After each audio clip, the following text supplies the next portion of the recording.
I've seen how some guys are coming just because they want to buy women. The same way they go to Brazil. They can't get a woman in America because they're lame, and they don't know how to treat a woman. And so they say, oh, my money is going to go stronger because I can give her $100. I know these people, even in the military, who've gone to Djibouti and they couldn't get a girlfriend at our HBCU, but when they got to Djibouti, they're like, all I had to do was buy a furniture set. And so I'm gonna tell the truth and shame the devil, Wongel, and let the audience know. No, but my thing is, Kellen, you are right. The truth shall set you free, right? But my thing is, why not fix yourself? I mean, if you were lame in the US, let's say you were lame, as in the way you treat people, you have a lot of work to do on yourself and stuff. Why think, oh, when I go to the continent, I can buy someone? Why not think I can provide more when I go to the continent? So maybe I'm more eligible. Maybe I can work on myself and get that submissive. As culturally we're more submissive, as you know, so I'll get that perfect wife that is in my head. Why not look at it that way? Why say I just don't get it.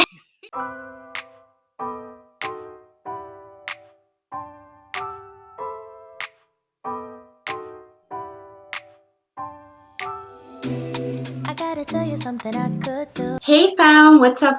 How are you? I'm here with a guest, with a special person. Hopefully he will help you out a lot, because I've been getting these questions quite a bit. Like, when I come to Africa, if it's my first time, what do I do? How is it going to be? I don't know. I don't have any clue. Do you have a guide? Like, all these questions, now they are going to be answered. Welcome, Kellen. Thank you, Wongel, for having me. Salam, Mambo. Hi. Salam. So, I get a lot of questions in my DMs, in my comment section about Africa, for especially the diaspora community. They have no idea what to expect. But thanks to you, now I guess they'll have all the answers that they would want in one place. Please tell our people what your course is about, and why. First of all, tell them who you are, and then you can tell us about why you came up with this new course for the people. Well, hello, everybody. My name is Kellen Coleman, and I am a father, husband, business owner, and just extremely nosy person. And part of my job is working with influencers, and we are just some grains of sand that are helping people, see what Africa is about for the first time, or sometimes for the, 11th time. And with clients like the African Diaspora News Channel, we've been able to bring groups of people. I personally have, traveled to different places in Africa and actually have investment in different countries in Africa and property. And so that's who I am on the short end. And the reason why I created a course like this, as you mentioned, was I wanted people to stop asking those questions. And really, I didn't want to write the course. I thought someone else would write it. But influencers have enough going on. And so they call me the professor of PR and consulting. You can see that on Instagram. That's where they really call you, right? That's where it's like verified that you are who you are, because everything on Instagram is real, correct? But and I'm being funny, people, if you don't know. But this is what I do. When I was in grad school, I taught, and I had to create courses. And so I've never stopped lecturing, and I have, want to bring it to the masses where I can do my thing. So right now, the course is on how to travel for your first trip to Africa. It's $20. It's on my diversifiedgame.com website, which is a show that I do that, Wongel has been so nice to bless the stage. Yeah. So is there any preview you can give us about the course, what to expect exactly? Yeah, what you're going to expect is from A to Z, from planning your trip, I'm giving travel hacks on how to find cheaper flights and hotels, some things people just don't know. I've gone to over 18 countries, and I've gone as a solo traveler, I've gone on tours, and I've gone with my family.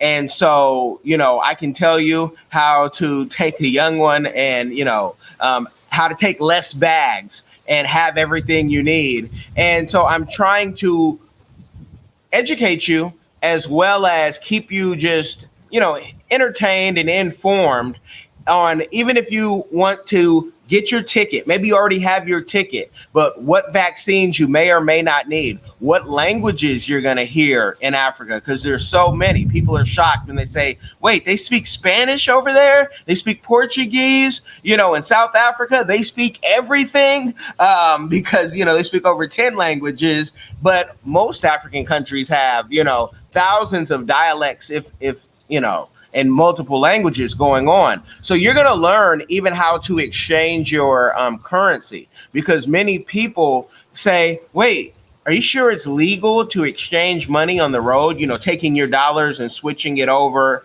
into the local currency. And we talk about those things and they're explained, and it's you at your own pace. So there's no rush, there's no fail, there's nothing to be threatened about. And you also, it's $20. I wanted to make it where it was affordable for even the 14-year-old who is thinking about going to Africa. Because once you're more informed, you don't have to ask somebody like Wongel, so do you mean we can fly over there? Or is there any type of train or teleportation?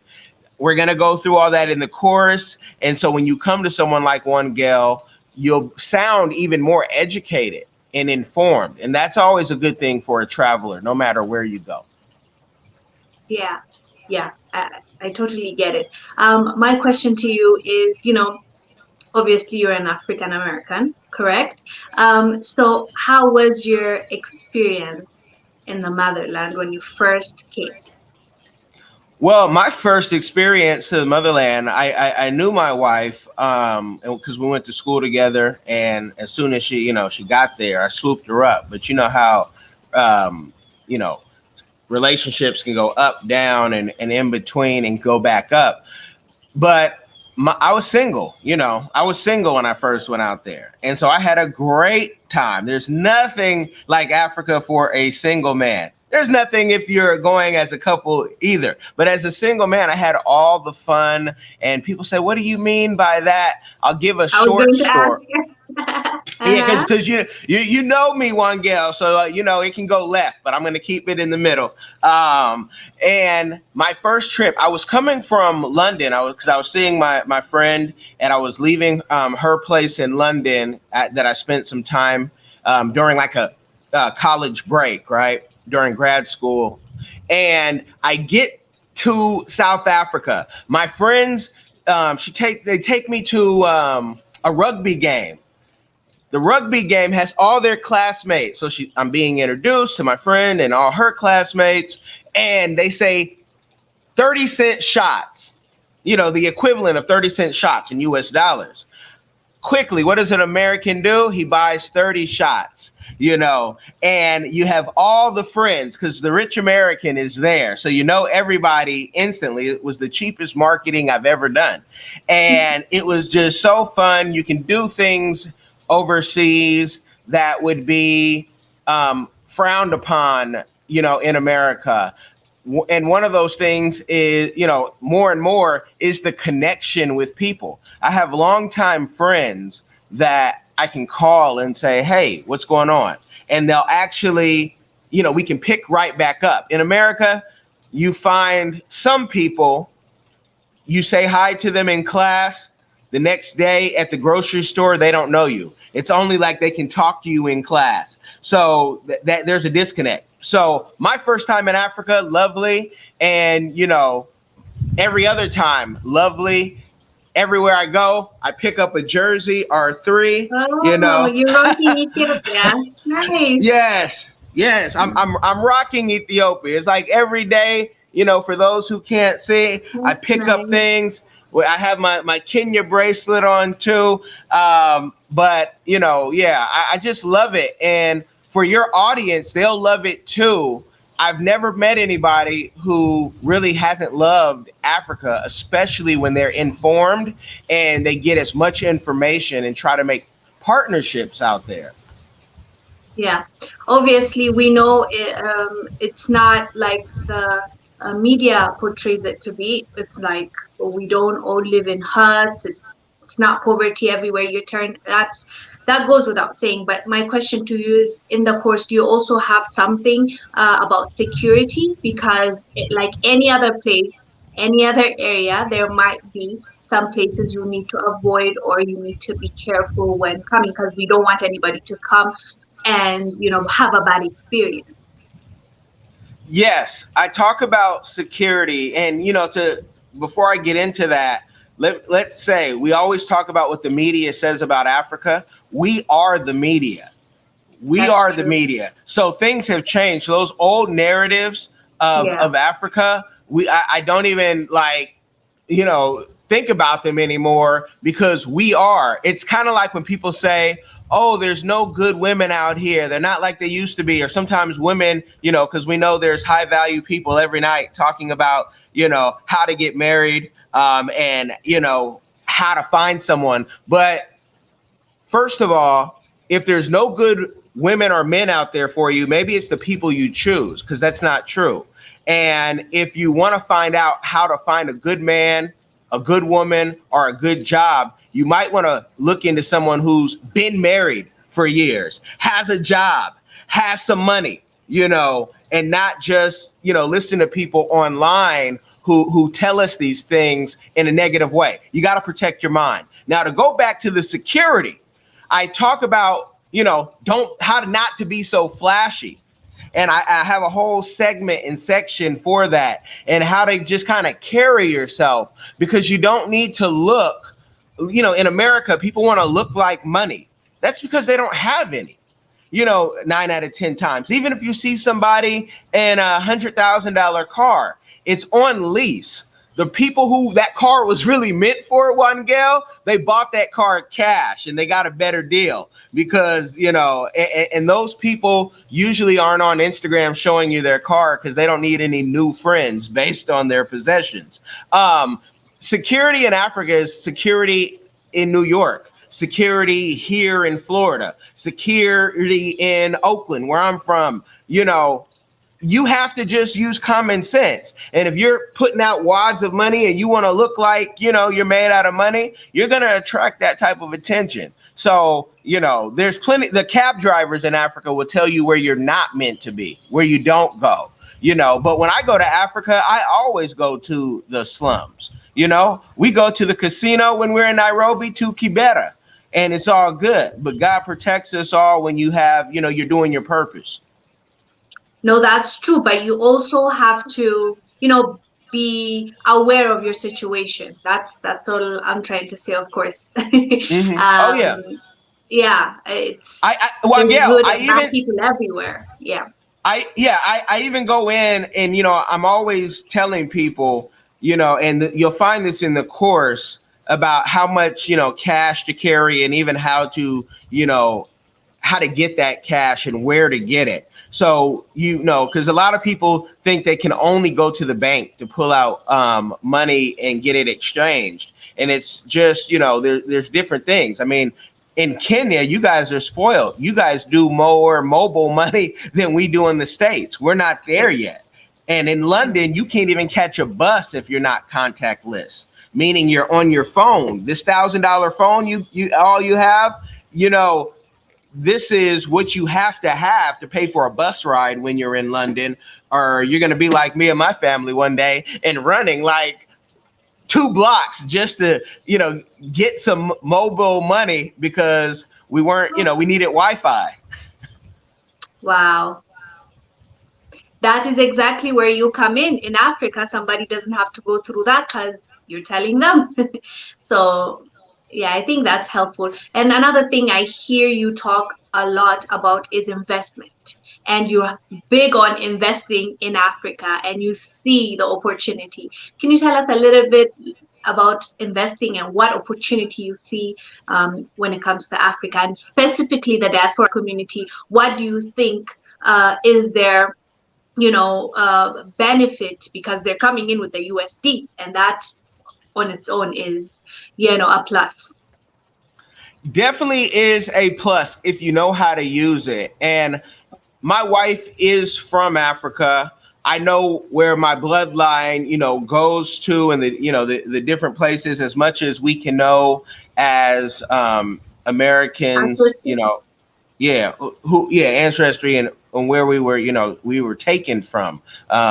So investment, if you have, $1 million, $2 million, or if you have $10 and it only sits in the bank, I think about, and in the scriptures when it talks about the talons and how one person dug it in the ground and the other person took it and flipped it, right? So even as a kid, I always wanted to flip.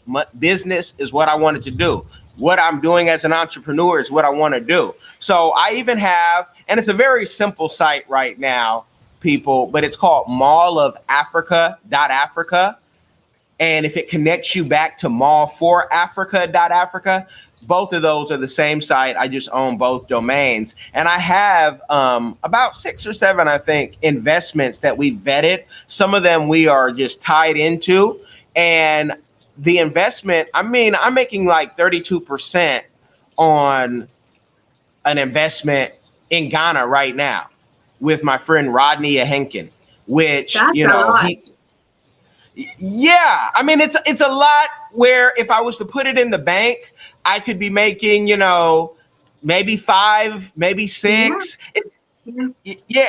And if that, sometimes some people are making 1 or 2 and it doesn't move the needle. So, and I show these things on my show on Diversified Game because it's just transparency. Like, I want you to win. If this is for you, Africa is not for everyone, but if Africa is for you, even if it's, you come once a year or 6 months on, 6 months off, whatever it is, or once a lifetime, and you want to invest, I want to show you how, because I think we could all win. And GR arbitrage is where we take our dollars and we go somewhere where those dollars double, triple, quadruple, beyond. Plus, as Americans, we are treated differently in Africa as Black Americans, I'll say, but really all Americans, because you're an American. You take off the Blackness and you're just a crazy American that just happens to be Black, like they like to tell us. They just happen to be Black. So I love it. Yeah. Because people will say, my children just happen to be Black, and they'll be in a mixed marriage or something, or he's the president that just happens to be Black, and it's like, okay, he just happens to be Black. It's almost like a token or a pink poodle, that you're some special person. But I love being on the continent because I'm just me.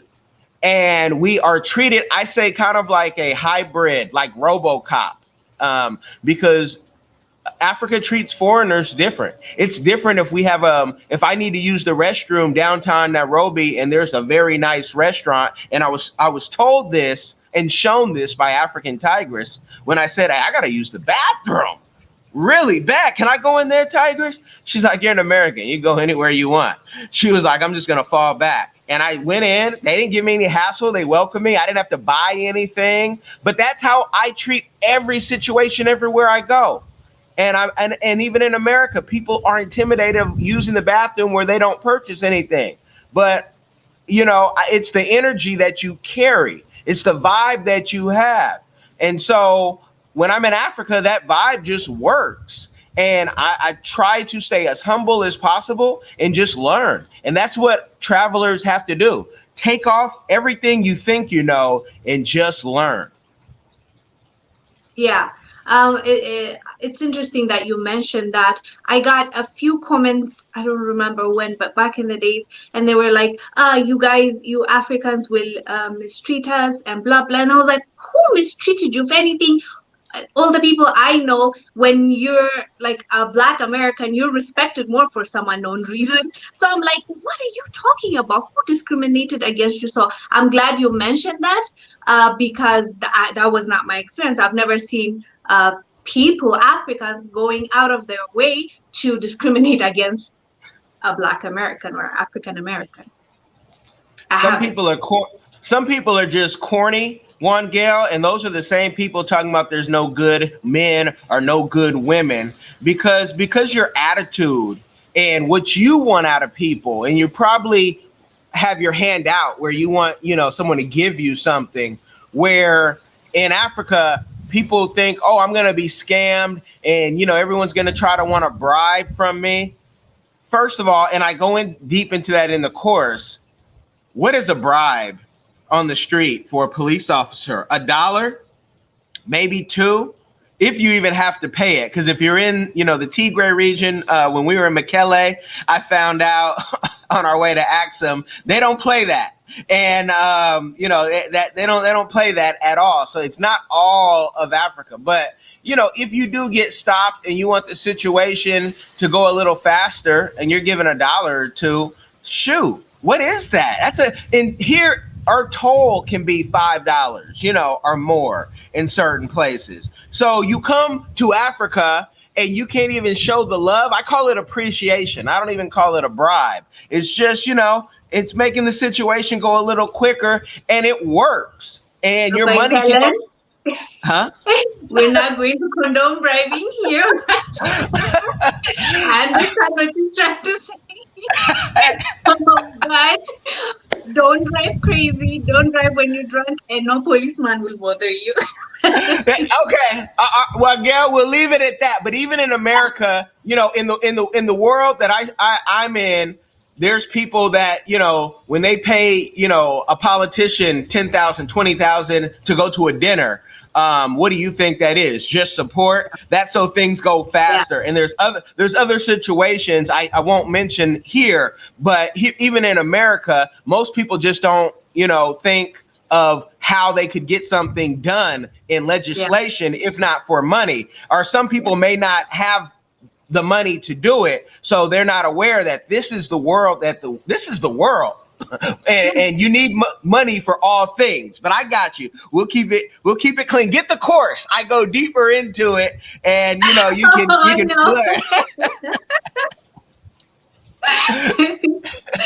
No, that's really cool. So okay, let me come to my Pan-African, views. Because this is something that really bothers me, Kellen. I'm being honest. Like, there are so many good people. Like, I'm not even, if it's like percentage-wise, I would even say 95%, to me at least, the ones that are on my channel, when it comes to the diaspora community, they're really nice people. They're kind, they're open. They think of us as one people, Africans, meaning Africans and the diaspora community. So, but there are those 5% that really, really irk me. I love them still, but it's like, why be so mean unnecessarily? Like, if you don't believe we're the same, or we share the same ancestry, or we're two different people, and it's right, we're culturally different and everything, all we are saying is, let's come together so that we can grow together, and let's admit that we're brothers and sisters. We're more closer, or more related than the rest, is what we're saying. So why do you think they go out of their way to maybe attack or be rude? Like, that's what I'm talking for me, my experience, not for other people. Just wanted to pick your brain. Well, some of those people are trolls that aren't even, black or African, but they're wrapped behind a screen, and they're cowards, and they have nothing else to do in life. They're bored, and their life is bland because they don't know their purpose. They probably don't know God. I'll say they don't know God, because to know God is to show love. And it's not to say that you're always perfect, but Pan-Africanism is about the solidarity of everyone worldwide coming together. So you're not a Pan-African if you're saying, and you think because you read 2 scriptures and you memorize them and you can say them and people applaud and say, yes, yes, yes. Just because you can do that doesn't mean you're any better than anybody else. I live my life. So I don't live in a world where I'm in a box. And even when I'm gone and, 80, 90 years, unless something happens, and they say, hey, we can live even longer. Right. But I don't live in a box where I even care what those negative Nellies think because they're not in my space. I don't have to deal with them on a day to day. They don't play on the same playgrounds that you and I play on, and they're trying to get their clout off negativity. And people who have to do that, especially on these YouTube streets, didn't really have much going on in life. They didn't have, and they're mad about their CPM being so low or their subscribers being so low. Where on my shows, even if I have, 10 people listening, I'm just doing my purpose and what I'm supposed to. And it's for the one, as you hear. And when that one gets blessed, I'm blessed because it takes one deal for you to make $1 million deal or more. It doesn't take 100.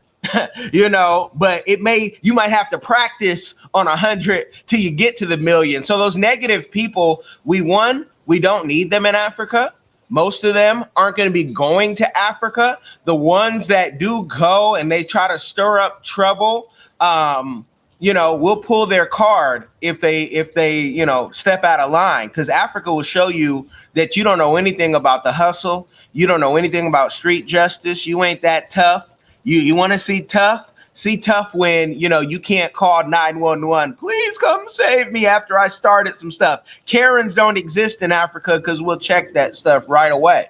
So, those people, we block them online and we block them out of our life because they're low-hanging fruit, and let them be in the slum or slump that they're in. You can still love them and pray for them, but you don't have to give them any attention because their mind is somewhere. They've been hurt and they got to work through that hurt through, prayer, through therapy and whatever other means. But yeah, we don't pay them too much mind. Okay, that's good advice. So top 3 countries. I'm not saying the best, but I'm just saying for a person that has never been to Africa, considering maybe it won't be much of a culture shock, a difference, like in your opinion, top 3 countries every diaspora should visit. First 3 countries. I didn't say the only. First 3 countries. I'm gonna play your game, but it's too difficult, so bear with me. Okay. I'm gonna say Kenya is a must because outside of Ethiopia, Kenya and the Ethiopian customer service is just it's beautiful. And all of Africa to me in my experience has been friendly. But when it's customer service and you have order, it just makes life simpler, especially when you're trying to have fun, especially when you're trying to have business. So Kenya, Ethiopia, and I don't mean just Addis, because Wongel, I've told you this, something about Mekele, I like when things are just a little more slower, but I can get the big city vibe, and I can kind of just disappear in that, like the stone houses in Mekele. I'm like, I want one of those. That's my cabin house in Ethiopia. They're also the nicest people ever. Yes. So South Africa, I think everyone has to see it. It is real Africa. People keep trying to say, oh, it's not the real Africa. And, it is the real Africa. And I know you told me 3, but I want them then to go see something on the West Side, like Cameroon, because representing your I have to. Yeah, if you haven't seen Limbe is like Mombasa. The vibe is just so chill because I'm more of a Mombasa fan than I am a Nairobi fan. I need to be by the water. Hence, where I live is by the water wherever we go. Yeah, no, I feel you. But one day I'll visit. I know I will visit each and every country in Africa, but one step at a time. Amen. You can't do everything at once. So Kellen, is there anything you want to tell our viewers before we let you go? I'd like to tell them, come check out the course. Before you buy it, you can see a sample. You might see a slide or two, so you can see if you like the vibe, if you'll be able to stand, hearing me talk and give you my experience, because this isn't for everyone. Like I said before, Africa is not for everybody. And this course isn't for everybody. This is for the person who wants to be informed, who, says, look, I just want to go check it out. And I'm trying to see the most cost effective way. How do I get the most out of it? And I do have a course I'm working on for investment. But until then, after you finish this course, you're more welcome to contact me, which you'll see my contact information in the course. And you can say, hey, I want some one-on-one on investment. I went to your mallofafrica.africa site as well. I want to know some more, and we can talk about those things and we can really get into it, because if this is Babylon, please believe this is the end days. You want to have a plan before you see things go totally on fire. We saw on the Capitol riots, them trying to overthrow the government. Don't think that that's going to be the last time that happens. And we've seen with the gas on the East Coast here, the gas shortage because of supposedly some interference. I don't really believe when they say the countries, because they always want to blame everyone but themselves. But if you can't get gas, so you don't have a Tesla, you don't have your own food, or you don't have a food supply for at least a week or a month, you need to start preparing for that, and how you could get out of this country if you feel another country is calling you, like Kenya, So I just want everyone to tap in. And I also want to know, Wongel, from you, what's the thing that you would tell African Americans or those, any from the diaspora? What would you tell them, or what would you say is the number one, thing that you hear when they ask about Africa? Just so our audience can, know, like, don't ask that question, because we're going to answer that right now, or it's in the course. So you want me to tell you the question I get? Yeah, like the one question, like almost everybody asks you, the number one. Which place to visit? Okay, which place to visit? Yes. And nobody can answer that, people, because everybody is different. Maybe you're going for your lineage. Heck, maybe you're not even Black, but you say Africa is calling me, like it's called many people. And you say, I want to know where I want to go. But it depends if you're an ally or if you are one of those who want to go colonize. And you could be a Black colonizer too and say, I just want to go wherever I think my money's going to be longer, where I think the people are going to worship me. What do you mean by colonize? Colonize, where you have some Black people who say, I want to go because I'm going to have, the servants, and, we call them house help. We call them, extended family members. But some folks just want to be waited on hand and foot. And they've heard someone like myself, because I've been very open, even in this course, to say how much I pay for house help and drivers. And people are like, whoa, I didn't know it was that cheap. And I'm like, yeah, but it's normal for those, in the middle to upper class to have that. So some people want to come just to take advantage, kind of like what the Chinese are doing. They're not there. Maybe the way they put it is weird, but to be honest, yes, here you can get help for way cheaper than in the States or Europe. And that's part of that GR arbitrage I was talking about. You can also get a meal a lot cheaper too, but it's the way that they say it. Sometimes I hear, or since we've taken 30 people, to Kenya, and other tours are ready to go, I've seen how some guys are coming just because they want to buy women, the same way they go to Brazil. They can't get a woman in America because they're lame, and they don't know how to treat a woman. And so they say, oh, my money is going to go stronger because I can give her $100. I know these people, even in the military, who've gone to Djibouti and they couldn't get a girlfriend at our HBCU. But when they got to Djibouti, they're like, all I had to do was buy a furniture set. And so I'm gonna tell the truth and shame the devil, Wongel, and let the audience know. No, but my thing is, Kellen, you are right. See, I mean, the truth shall set you free, right? But my thing is, why not fix yourself? I mean, if you were lame in the US, let's say you were lame, as in the way you treat people, you have a lot of work to do on yourself and stuff. Why think, oh, when I go to the continent, I can buy someone? Why not think I can provide more when I go to the continent? So maybe I'm more eligible. Maybe I can work on myself and get that submissive, as culturally we're more submissive, as you know, so I'll get that perfect wife that is in my head. Why not look at it that way? Why say I just don't get it. But it's Yeah, okay. well, Continue.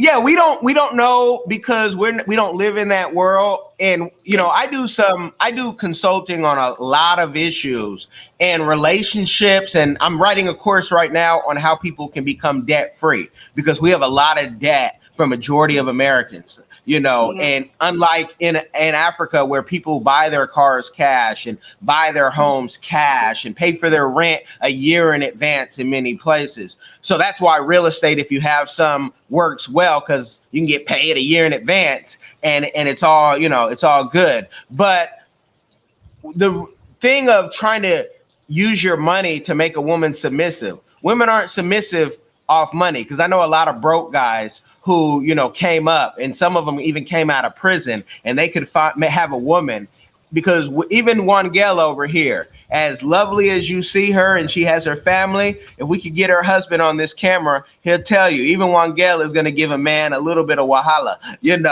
so That submissive people get that wrong. I think being submissive and having your own opinion and having a dialogue is two different things. It's not a slave that you want. You still want someone that you can talk to, but at the same time, you can still submit. I don't know what the big deal is, but culture is the difference, and I'm okay with that. It's okay.